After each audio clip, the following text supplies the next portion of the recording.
Assalamualaikum and hi everyone. My name is Nur Aqilah Binti Solahuddin and my metric number is L24A0572.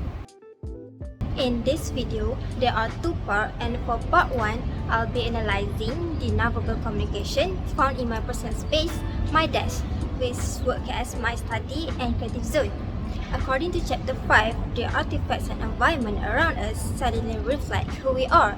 And in this short video, I want to show how that applies to me. Let's start with my desk. It's always clean, organized, and I keep only the essentials. My laptop, a notebook, pencil box, makeup, skincare and self-care items, a tumbler, a small fan, a mirror, and some flower and candle decorations. Most of these items are in pink, which is my favorite color. The color choice itself communicates a part of my personality. It shows my soft, feminine side and brings me a sense of joy and calm. The mirror represents self-awareness and the importance I place on self-care, not just physically, but emotionally too. The flower decorations add a sense of beauty and warmth to the space, making it feel more alive and personal.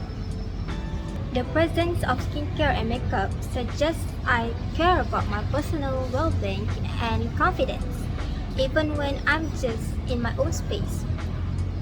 My tumbler reflects my habits of staying hydrated and being health conscious.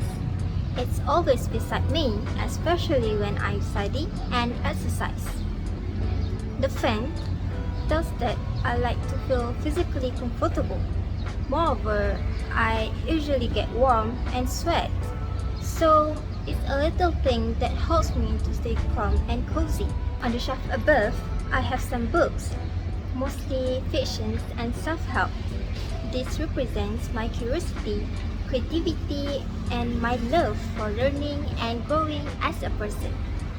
On the board, I have posted a couple of Polaroids and sticky notes. There are motivational quotes, pictures of loved ones, and personal prayers for life. These artifacts reflect my personality, optimistic, thoughtful, and emotional connected. The motivational quote show that I am someone who looks for light even during challenges and believe in the personal growth. The photos of loved ones presents how much I value relationships, support, and short memories. The prayers reveal a spiritual side of me, someone who hopes, reflects, and finds strength through faith.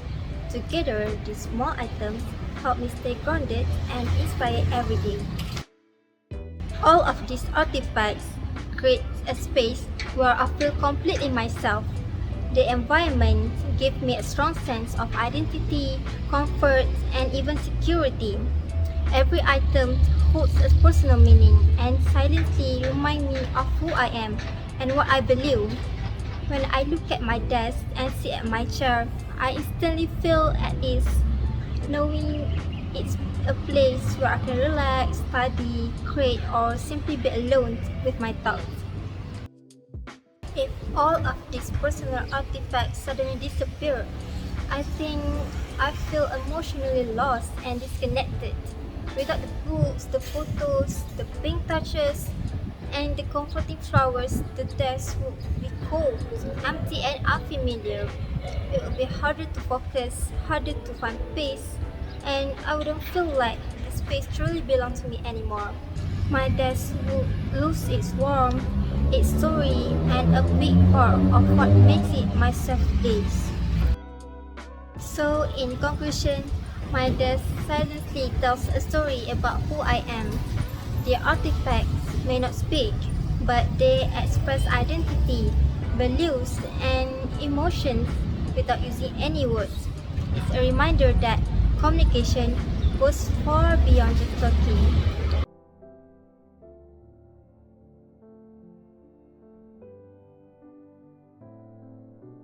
The small scene you just saw, it was a reflection of one of the biggest regrets I have because of not listening to my parents when they told me to study hard.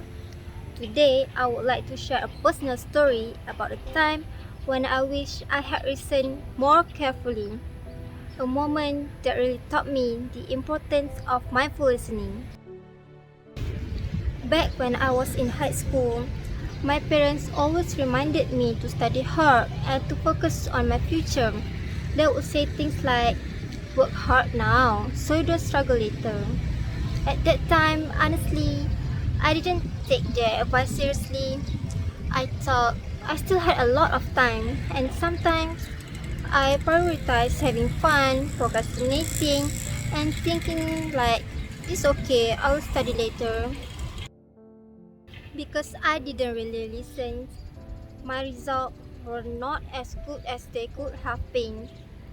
When SPM results came out, I realized that I had lost opportunities for scholarships, better courses, and choices that would have made my life easier. It was a hard moment seeing my friends moving faster while I struggled to catch up. I felt regret, not because my parents were angry at me, but because I finally understood that they actually wanted the best for me all along. Now that I am in university, I carry that lesson with me every day. I have a second chance and I am determined not to waste it. I listen to my lecturers, I listen to my parents' advice, and most importantly, I listen to myself, the part of me that knows I can actually do better. From this experience, I learned that real listening is not just hearing words, it's understanding the meaning and the love behind them. When people who care about you give advice, it's not to control you, but to guide you. I learned that by not listening properly, I delayed my progress and made my own journey harder than it needed to be. Listening was important in that situation because it could help save my time, my energy, and regret. Mindful listening helps us to not only understand others, but also to protect our own future.